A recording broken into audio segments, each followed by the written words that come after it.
Welcome back. It's time now for Media Watch. James Creedon is with us here in the studio. Good evening to you, James. Good evening, Mark. The killings in Toulouse inevitably are leading to political reactions in a period when people are saying politics doesn't matter, which maybe is a little bit naive to say that, but we hear where they're coming from. Right. This is a very delicate situation, and some people online accusing Nicolas Sarkozy of maybe overstepping the mark. Tell us more. All right, well, this was in particular concerning a visit he made to a school in Paris this morning at 11 a.m. There was a minute of silence in all school establishments around the country.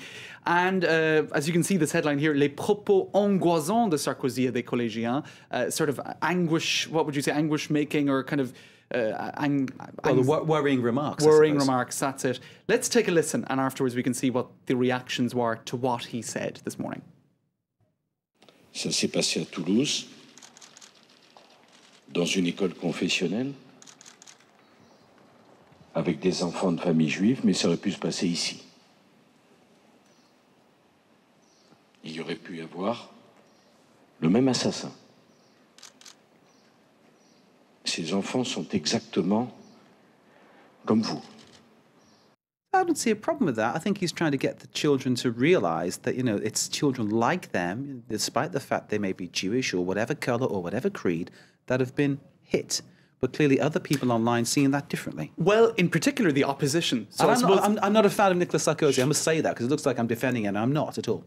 Well, it's the opposition are basically, and I suppose, you know, even though the campaign was supposedly suspended, clearly it hasn't been suspended because we're just a few weeks ahead of the first round of voting. So people are saying, listen, you know, this is not an appropriate way to speak to school children.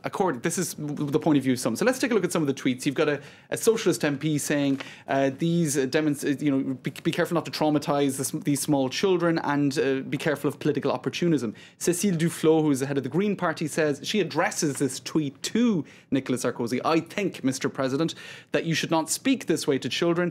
It is our duty as adults to protect them, not worry them. That's very tricky, that, because I mean, I've got children, and you know, I try to tell my children in ways they will understand about horrible things that happen. I think it's important that children know and can make a decision for themselves and can understand. It's when you, I suppose, impact them with lots of things that kind of they can't really compute in their minds due to lack of experience, due to lack of years, that becomes difficult. I see where she's coming from. But, you know, you don't patronise children either, do you? You shouldn't do that. Well, I mean, I suppose what a lot of people are saying is Nicolas Sarkozy, he's somebody who built his political career in many senses on an image of a strong man, on the image of somebody who protects people, a former interior minister, somebody with a kind of a strong security reputation. So perhaps it's not surprising that he would react this way in a sort of a very vocal, you know, strong manner he's at a moment like this. He's known for these speaking out, and obviously what he said to the woman in the area where there'd been the riots. You know, she said, he looked up at the flat and said, "Are you fed up with this rabble? Rakai, that was the word, wasn't it? I'll get rid of them for you." That's what he said. I mean, very sort of populist. We have pictures as well, Mark. Let's take a look at let's roll the next set of pictures. This was in 1993. You'll know about this event. It was in Neuilly, the suburb of which he was mayor for many years, and there was a kidnapping or a hostage taking of what would you say, kindergarten students. Now, he was central to the negotiation that saw that class of kindergarten students freed.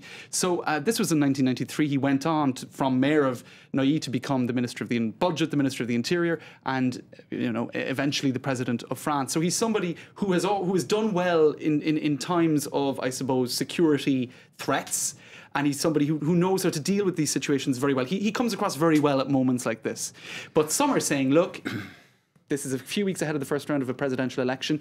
You know, be careful not to be too opportunistic politically of a moment like this. I think every move that any politician makes is political, isn't it? It's one of these things. Inevitably. Whether they make that move online, offline, or in line with somebody else, it's a political thing. And Absolutely. I think Sarkozy's acting there completely in suit with how he's acted in the past. Right. And he is the president, and it is his role to say certain things at moments like this. Now, for Hollande, it's a little bit more François tricky. Hollande, the socialist rival, the man who's leading in the polls. That's right. Let's take a look at this headline. Le camp Hollande face au délicat concept de non-campagne. I'll let you translate that. All right. The Hollande camp worried about the delicate balancing act in terms of the campaign having been suspended, because Yeah. we're saying, oh, you know, all bets are off. What would you say? The campaign is suspended for the moment because of what happened. But you see, he has to appear to react in some way, shape or form to what happened, but he's not the president. So it's not his role to be reassuring in a moment like this. Nicolas Sarkozy can arrive, he can act presidential, he can say what he feels, and he can come up with great words about protecting France, and that clearly puts him in the public eye and gives him this profile in the run-up to the election. Right. How does François Hollande steal that limelight? Well, would that be tasteful? That's the question. He can't, and indeed his director of communications has made an effort to keep him a little bit in the shadows probably the around wisest this thing. issue, because otherwise he would be accused of opportunism. Okay, James, thank you very much. And of course, our thoughts and feelings to all the people who've been suffering and lost people in these horrible events here in France. That concludes Media Watch. Okay, stay with us. That's it for the moment. We're having a short break, then we're back with the latest international news. Plus, in sport, French swimmer Laure Manadou's made a big splash. She's booked her place at the London Olympics. We've got that and much more in the pool and out. Stay with us.